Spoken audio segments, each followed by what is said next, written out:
kuseni kumkhulu ulukokoti leje mama kamfokazi nakangayipaka namayisa asho omkhulu ngone zefumo zempandleni kodwa kazimpambele ngisho ithendele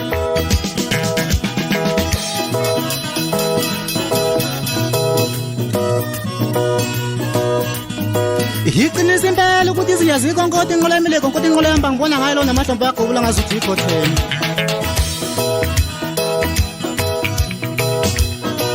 ngithushike kabe mbona jikela abantu abadala washiyathi nontanga yeni ngithi ngqonqo bona futhi isithi kagogo wakho ufana ngale mina ngivele plate ngayishomba kufakazi no ngithi ngujayeni mina umshawenze mbuvumezele bona usisi wakho ngale kude mbethe ngamsamqomejo lekhona la next door ngithi hamba wenza ngizonkonzela emagameni amathathu lapha enangisifika iyahleka into mamba amagwala eceleni kwasengezela khuma igulo kwavula okufihliwe lagezibo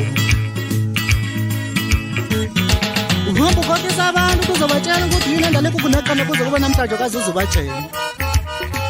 mina ngumfwanqabo zentalibomvu ngubonyathela kodwa kwabafishana imbaba lakamahlangu zegweba igijima uqinisile impela mama ukuthi ngumlandeli ogezona egama eliphigeza walizangami futhi yona udume ngegama lakho ngithi hamba olela kwadadeni isizakele ngobona nje ofakwa kuyo nangamhla usuku phela kene kuthiwa lale ndini encane ebiza ngelekhunja lakhe nisho bafana bogeza konje kuthiwa yini kuthiwa kwaveza unyawo